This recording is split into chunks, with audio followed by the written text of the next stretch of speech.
Hoje vamos falar sobre a Fábrica Nacional de Motores, a FNM.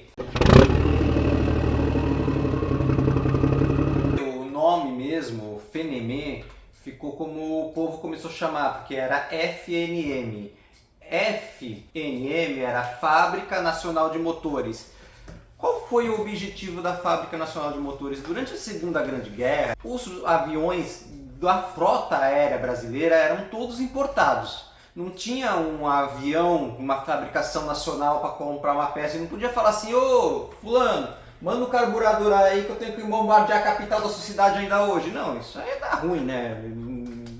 Não conseguia importar nada, nada era importado nem exportado. Tudo que era matéria-prima ia para fazer o seu arsenal bélico, ia para fazer a sua guerra, ia para o seu exército. E aqui começou a fazer a mesma coisa.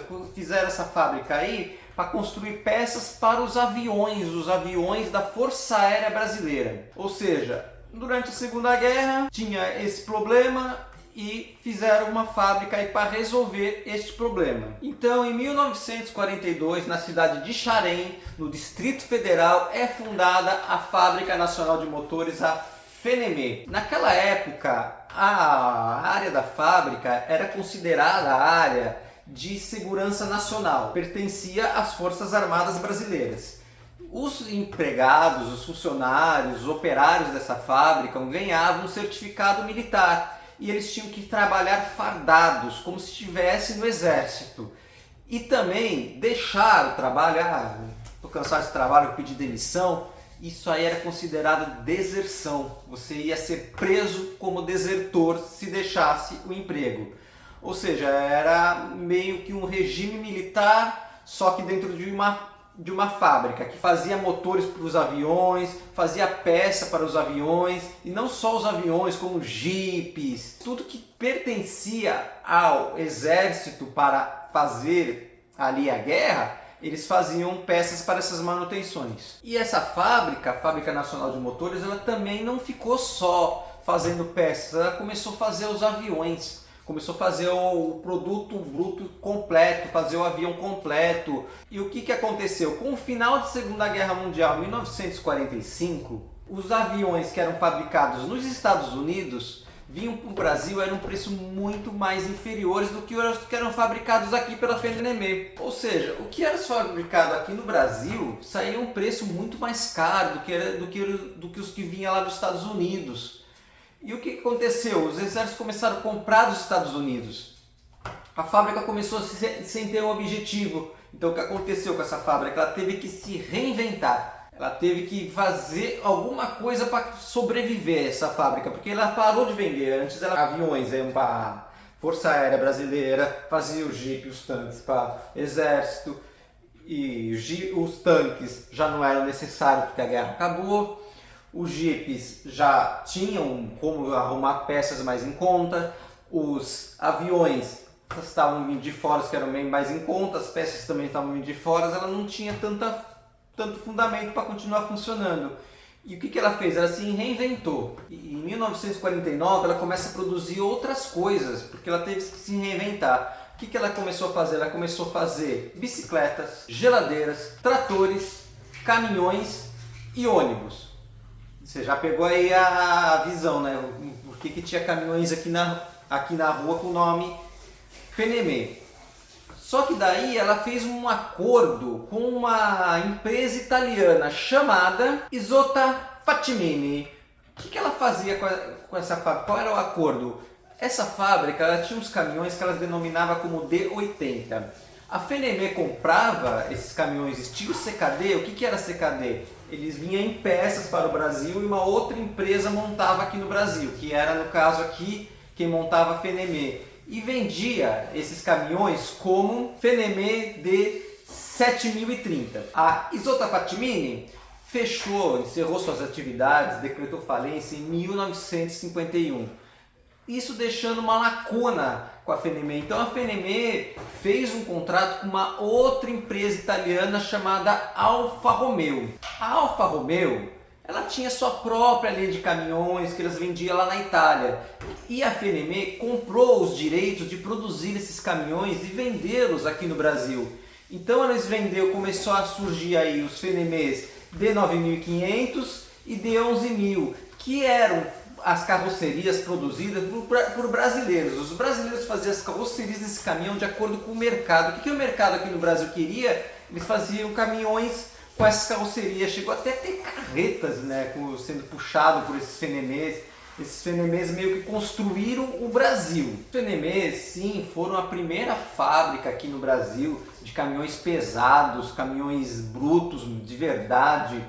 Eles tinham um motor 6 cilindros a diesel, com aquele som forte de motor a diesel. Até Brasília foi construída pelos Fenemês. Os Fenemês levaram as pedras, levaram tudo para Brasília ser construída. E não só Brasília, como muitas cidades brasileiras teve o Fenemê construindo suas cidades, suas capitais. E era muito fácil, até os anos 80, ver Fenemês nas estradas. É que depois que ele foi tirado de linha, você vai saber o porquê que ele foi tirado de linha, ele começou a desaparecer, foi sumindo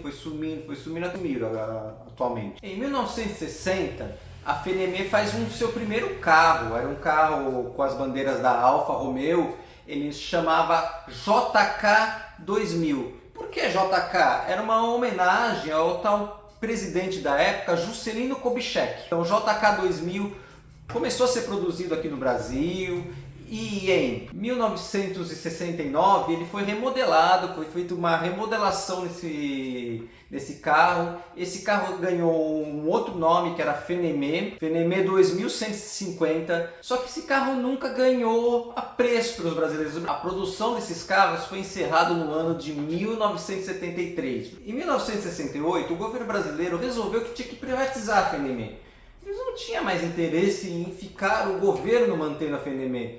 Então o que ele fez? Ele ofereceu para a Alfa Romeo, que prontamente já aceitou. A Alfa Romeo continuou produzindo seus caminhões aqui até 1977. Em 1977, a Alfa Romeo foi vendida para a Fiat. A Fiat começou a fazer os D180. São os Fenemês, os últimos, aqueles carros à frente, e tirou a marca Fenemê dos caminhões, que antes era aquele símbolo estilo Alfa Romeo, só que tinha, além de ter uma cruz, eles escreviam Fenemê ali no símbolo. Aquele símbolo saiu fora, ficou só aquele emblema da Fiat e foi vendido aí como esses D180 até 1985, quando a Fiat tira o Fenemê de produção. Era a Fiat diesel pesado e o Fenemê já era um projeto bem ultrapassado e a Fiat tirou isso de produção. Por isso que era normal você ver eles nos anos 70, 80 rodando pelas ruas, porque eles foi produzido até 85. Até nos anos 90 você via muito Fenemê nas ruas. Todos os Fenemês teve porte suicida. Todos os caminhoneiros antigos dizem que o Fenemê era o caminhão mais difícil de ser guiado, porque ele é um caminhão que aqui ele tinha uma caixa reduzida, aqui tinha uma caixa de marcha, alguns aqui ainda tinha uma quinta marcha, ou seja, se soltava o volante para ficar cruzando as marchas, ou seja, ele era bem difícil de dirigir. Ele era um caminhão que ele não tinha vela de aquecimento para o diesel pegar logo de início.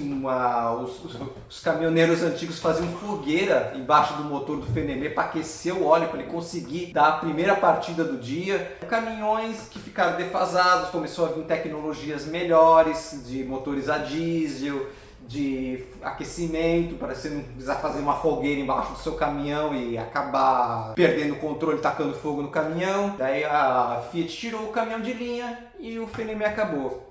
Bem, se você assistiu esse vídeo até aqui, é lógico que se você gostou desse vídeo, o que você faz quando você gosta de um vídeo? Você senta o dedo no like, você vai de voador aí no like, deixa um like aqui no vídeo que isso ajuda bastante o canal. E se você não é inscrito nesse canal, eu te convido a se inscrever nesse canal. Esse canal a gente vai trazer a história dos carros, vamos trazer as datas importantes, as datas, o que foi feito, como surgiu, de onde veio. Isso você vai ficar sabendo só aqui nesse canal. Um abraço e até a próxima. Tchau, galera!